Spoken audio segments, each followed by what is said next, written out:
주님께서 여러분과 함께 루카가 전한 거룩한 복음입니다.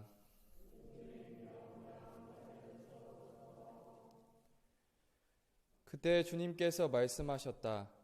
불행하여라 너희 바리사이들아, 너희가 박하와 운양과 모든 채소는 11조를 내면서 의로움과 하느님 사랑은 아랑곳하지 않기 때문이다. 그러한 11조도 소홀히 해서는 안 되지만 바로 이러한 것들을 실천해야 한다. 불행하여라 너희 바리사이들아, 너희가 회당에서는 윗자리를 좋아하고 장터에서는 인사받기를 좋아하기 때문이다. 너희는 불행하여라 너희가 드러나지 않는 무덤과 같기 때문이다. 사람들이 그 위를 밟고 다니면서도 무덤인 줄을 알지 못한다. 율법교사 가운데 어떤 사람이 예수님께 스승님, 그렇게 말씀하시면 저희까지 모욕하시는 것입니다 하고 말하였다. 그러자 예수님께서 이르셨다. 너희 율법교사들도 불행하여라. 너희가 힘겨운 짐을 사람들에게 지워놓고 너희 자신들은 그 짐에 손가락 하나 대려고 하지 않기 때문이다. 주님의 말씀입니다.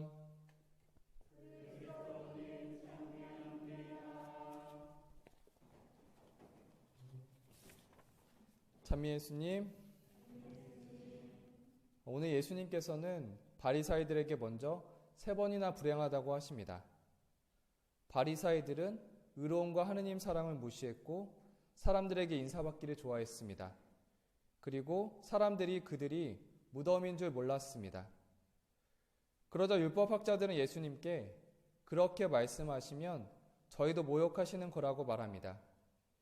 이에 예수님께서는 결정적으로 율법학자들에게 불행하다고 하십니다. 너희가 힘겨운 짐을 사람들에게 지워놓고 너희 자신들은 그 짐에 손가락 하나 대려고 하지 않기 때문이다. 율법학자들은 하느님께서 그렇게 무거운 짐을 지우지 않으셨는데 사람들에게 무거운 짐을 지웠습니다.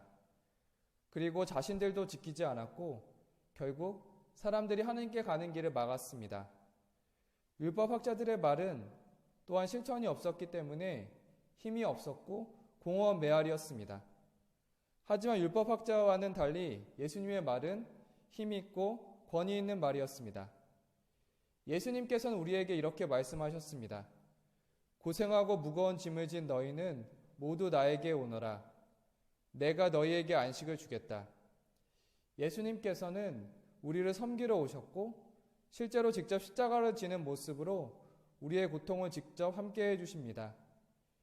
예수님께서는 우리에게 직접 살아있는 실천을 보여주셨기 때문에 예수님의 말에는 힘이 있었습니다. 오늘 율법학자의 힘없는 말이 아닌 예수님처럼 힘 있는 말에 대해서 나누려고 합니다. 한 수사님은 서품 피정 때 서품 대상자에게 이런 말씀을 전했습니다. 강론은 매일 준비하셔야 됩니다. 매일 강론은 신자들에게 뿐만 아니라 형제 본인에게 더 도움이 되는 일이니 충실하길 바랍니다. 저는 이 말의 실천이 너무나 어려운 것이었기 때문에 나중에 직접 그 수사님께 질문을 드렸습니다. 실제로 바쁜 일정이 많을 텐데 어떻게 매일 가능한가요? 수사님은 제게 가능하다고 하셨습니다. 그리고 수사님은 늦은 밤에 가보면 조용히 강론 쓰고 계시는 모습을 볼 수 있었습니다. 수사님은 실제로 매일 하고 계셨기 때문에 그 말에는 힘이 있었습니다. 다음으로 저의 경우를 보면 피정에 참여하고 있기 때문에 힘 있는 말을 전해야 하는 의무가 있었습니다. 저는 복자 김대권 베드로의 신앙을 전합니다. 복자 김대권 베드로가 신문 중에 이런 말을 전했습니다.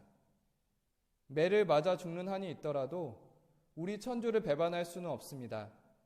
이런 생각은 살과 뼈에 사무쳐 있어서 사지를 자르면 그 하나하나에 이 생각이 배어 있고 뼈를 부수면 뼈 한 조각 한 조각에 그것이 그대로 남아 있을 것입니다. 안 됩니다. 10,000번 안 될 말씀입니다. 천주를 배반할 수는 없습니다. 복자 김대건 베드로는 말씀을 소중히 여기고 가까이 하는 삶을 살았기 때문에 살과 뼈에 말씀이 새겨져 있다고 전했습니다. 그러면 어떻게 해야 복자 김대건 베드로처럼 뼈와 살에 말씀을 새길 수 있을까? 어떻게 해야 신앙과 삶을 연결할 수 있을까? 삶의 신앙을 녹이려면 늘 신앙이 함께해야 했습니다. 저는 그 신앙을 채우는 방법으로 구약 2장, 시편 1편, 신약 1장을 읽는 성경 통독을 전합니다. 말씀 안에서 지혜와 위로가 있음을 깨달았기 때문에 그 말을 생생하게 전합니다. 오늘은 힘있는 말이란 실천이 동반되는 말임을 돌아보았습니다. 우리의 실천을 이웃에게 전할 때 그 말에는 힘이 있을 것입니다. 율법학자처럼 실천하지 않고 힘없는 복음을 전하면 불행한 일일 것입니다. 우리 모두는 세례 받으면서 예언직을 받았습니다. 우리 모두는 예수님의 복음을 전할 사명을 받았습니다. 우리가 실천하고 있는 힘있는 복음을 우리가 만나는 모든 사람에게 전할 수 있었으면 합니다.